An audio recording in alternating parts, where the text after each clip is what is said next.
Hey, what's up? How you doing? So today on Post-Surgery Talks, we're talking about finances. Today after surgery, we were surfing Instagram and entered into a chat room, and one of the questions was really a story about a lady that says she went to the hospital, went for a delivery, and she got her bill and it was $30,000. She asked for a itemized bill and all of a sudden it was $400. So people were asking about how finances work for a hospital and was that really true? So first, to start off, the answer is no, that's not true. In her situation, probably what happened is they either messed up her insurance or they had the policy number wrong. So when she was asking for it, they found the correction and realized that she only had to pay her deductible, whatever that was. But it brought about a bigger question of a hospital bill. You'll see a hospital bill for 30, 50, 200,000, and people always assume that that bill is what they're supposed to pay, or their insurance company pays that bill. So in medical finances, you have in-network and out-of-network. If someone is in-network, what that means is they have an insurance that has negotiated a fee schedule with the hospital. So let's say you have a out-of-state Blue Cross Blue Shield plan and you have surgery.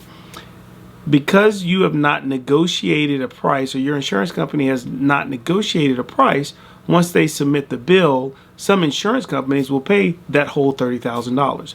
So hospitals always raise the price as much as possible. Now, if you're in network, completely different issue. Let's say you had an appendectomy and your bill from the hospital was $30,000. If you have something like Blue Cross Blue Shield, they would have negotiated a price down to $5,000. So they would say, hey, our people with Blue Cross Blue Shield only have to pay $5,000 of that $30,000 bill.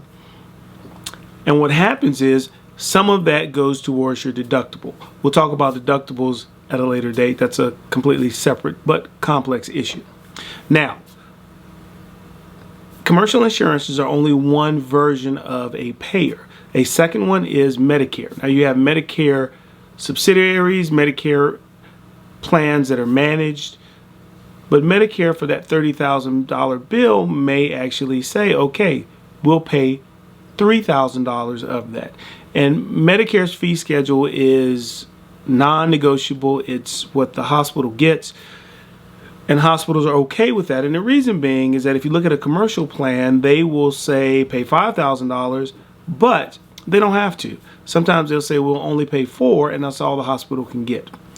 Also with Medicare and Medicaid, if you do the surgery, the hospital gets paid 6 weeks later. If you have a Aetna plan or Humana or any type of commercial, they may say, well, we want to review the record. Well, we don't believe this happened. Let us look at everything. So the hospital may have performed the procedure, but it might be 6 months, 8 months, or a year before they get paid. So once you start factoring in the ability to get your money on time, interest, most hospitals would rather work with a situation where they're getting their money on time and they can account for it. They can say, I know I did this surgery in 6 weeks, this will be in the bank. Medicaid's a little different. Medicaid usually, of that $30,000, would only pay $2,000. Now that's when you start getting close to the actual cost of a procedure. Medicaid goes through all of this and they'll say, okay, we know that the hospital is really, it's costing them $1,000 to do this procedure, or $1,500 procedure, or maybe $2,000 to do this procedure, so that's all we're going to pay. So it's up to the hospital to do it more efficiently if they want to make money. So Medicaid usually pays the hospital the bare minimum. Now, as a uninformed consumer from a hospital, you get that $30,000 bill, the first thing you say is, okay, this is a lot of money, I got to start paying it.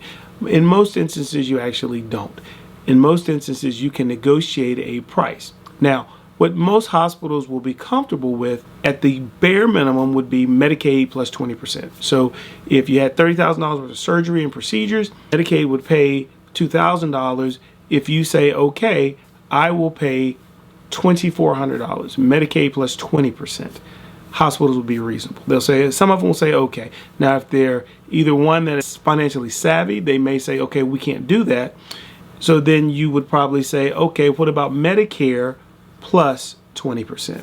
So as long as you're paying anywhere between Medicaid and Medicare plus 20%, I think you're going to be in a park where most hospitals will work with you, because again, that Medicaid reimbursement amount is their lowest denominator. So that's just the bare minimum that they can make. Now, the other thing you want to think about, and this kind of goes into the emergency room, is not getting that bill $30,000. That $30,000 bill may include you getting a CT scan, getting labs, getting stuff done in the emergency room, getting a CAT scan. It could include a host of things.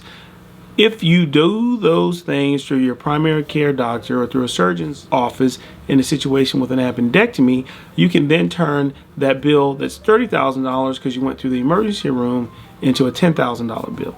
That $10,000 bill then can be negotiated ahead of time if it's not an acute emergency, and you can set up a payment plan. You can say, okay, how about if I pay you just the $2,000 as opposed to the $3,000, but I'll pay it at $500 a month. So you have a lot more negotiating room. And also, a lot of times, if you go to a surgeon's office or anybody's office, you pay $150 for the copay to see the physician.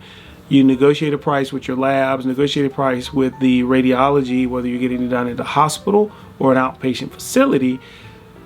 You could then get all of those same tests done for a fraction of the cost. So that's another reason we talk about not going to the emergency room unless it's absolutely an emergency and absolutely necessary. Sometimes it's hard to gauge, but especially in a situation when you don't have insurance, you need to kind of be a little more savvy about how you do things so that you can have a better opportunity to pay for those services. I hope that explains everything. Later on, we'll do a series that talks about how deductibles work, and we'll talk about some of the managed care plans through Medicare, Medicare A, Part B, stuff like that. Hope this answers everybody's questions. Good luck. Take care. Oh yeah, subscribe, follow the channel, all that nonsense. Don't forget about doing that. Thanks.